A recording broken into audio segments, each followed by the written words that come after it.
was good.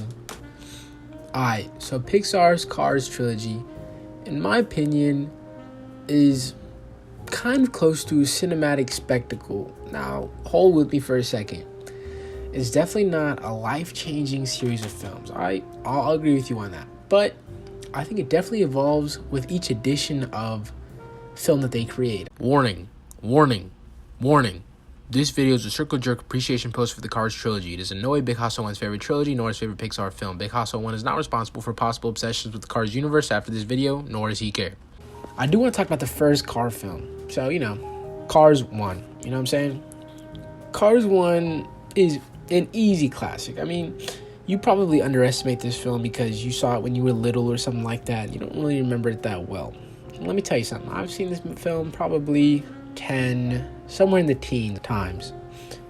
And it's honestly really great. It's got some great world building, and it establishes pretty quickly a gang of lovable characters. It's got heart, it's got a great message about being humble, and it's honestly pretty funny. After a couple times of seeing the full movie all the way to the end, I kind of realized that McQueen has this cockiness in the beginning, which is easily acknowledged how cocky he is. I mean, throughout the racetrack and throughout the town of Radiator Springs when he first arrives, it's pretty clear that he's a cocky driver and a racer, But something that I didn't really realize was how much him being at Radiator Springs humbles his character and brings this message of humbleness and how it is important to be a humble person no matter how good you are at what you do or how much better you are than other people.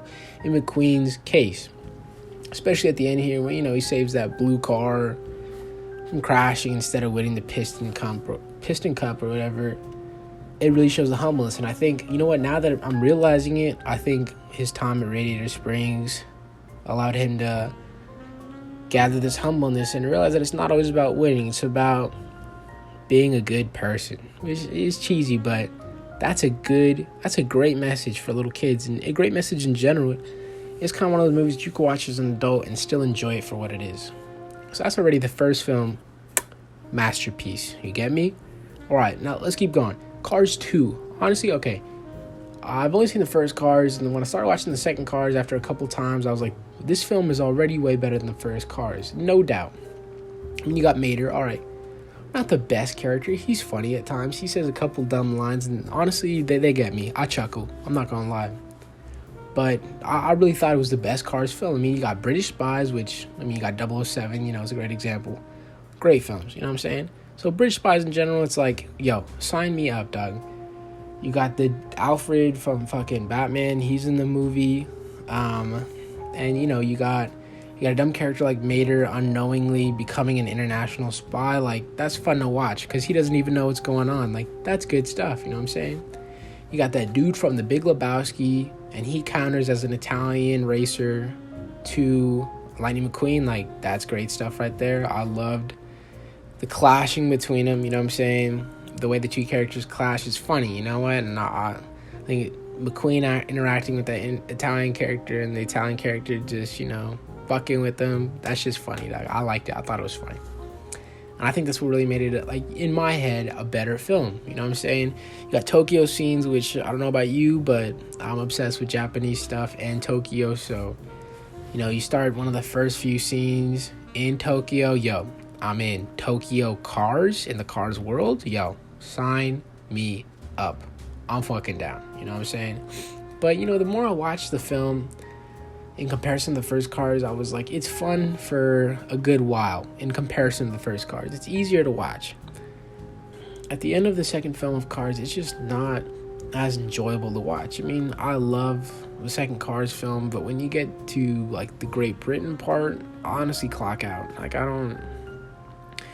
start looking at my phone and stuff because it's just not as fun, you know what I'm saying? Whereas the end of the first Cars, I love to watch because it's finally he's back in the race and I'm on the edge of my seat, what's gonna happen, even though I already know what's gonna happen, but it's more fun to watch, you know what I'm saying? Whereas the finale in Cars 2 about the British bomb thing, I could care less, you know what I'm saying? So that's where you kind of lose me. The more I watched, the more I felt that the messages in Cars 2 just weren't really hard pressed, and I felt like if I were a kid, I wouldn't learn as much from Cars 2 as I would from Cars 1, but it's whatever, And then the more I watched it, the more I felt like the writing wasn't as nice. And the more I just kind of felt like Mater is just not, he's somewhat of an okay character, but he's not someone I would want to watch as a main character, as being the driving plot. You know what I'm saying? And so that's where I kind of realized, you know what, maybe I like Lightning McQueen as the main character. But I thought, whatever. Then I watched Cars 3. Now, keep in mind, I've only seen clips of Cars 3 from when my sister would watch Cars 3. So I've only seen very few parts. Then one day she had it on, and I saw the entire film from start to finish. I gotta be honest, boys, I was blown away. I mean, this film's kind of beautiful.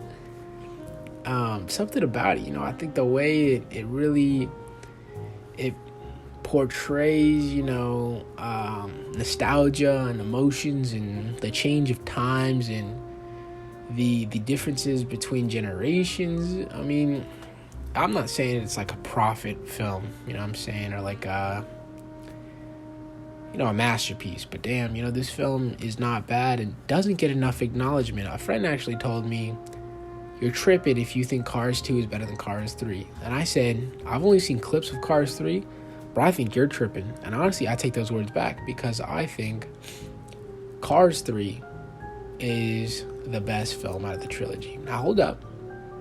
Don't get me wrong here. I love the Cars trilogy. I think a lot of people think Cars trilogy, ugh, the rest of the Pixar films are beautiful. No way. Cars trilogy is classic. Not enough people acknowledge that. Now, Cars 3 is beautiful. They managed to capture so much while also bringing it close to the Cars universe. You know what I'm saying? And I think the way they did it was perfect. The way they show the change of times from one generation to another, with McQueen's character going to the yellow training car thing.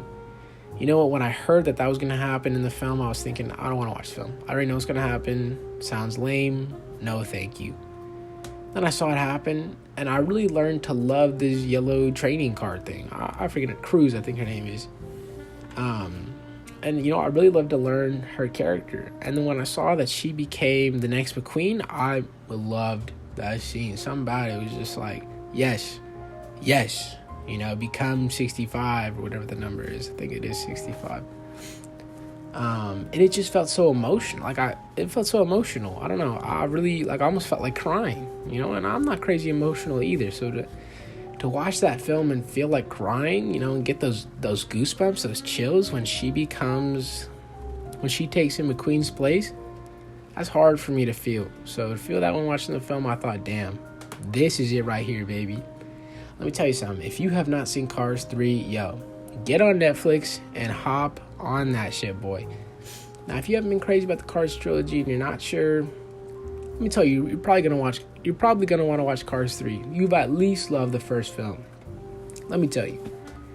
And everything about this series just feels like it comes to an end in this film, and it feels just right. So I think you should watch it. All in all, though, the entire Cars trilogy is highly underrated, and I think it's honestly overhated in general. You boys are tripping if you think the Cars trilogy is one of the worst Disney films. I mean, there's a lot worse Disney films out there, and a lot worse animation films out there, if I'm being honest. You boys aren't giving this movie enough slack for what it is, and you know what? It's some great world building. It does so much for what it is, and I think it's perfect. I think it's perfect, and honestly, I recommend you rewatching the Cars trilogy. Watch it on an off day where you're feeling good. Put on a Cars film. Let me tell you something, dog. You're gonna feel good about yourself after watching one of them. Cars 2, you might want to skip it. I gotta be honest. I thought it was my favorite. Cars 3 ended up becoming my favorite after I finished watching it. But I'd say, sit down one day and watch a full Cars trilogy. Cars 1, 2, and 3, baby. Come back to me, dog. I'm telling you, you will not regret it. The Cars film trilogy is nowhere near the Toy Story trilogy, but it's definitely somewhat of the same level. You know what I'm saying? And I recommend that you revisit it. So yeah, do that, Thank you for hearing me out. And I wish you a good day. And remember, boys, I love you.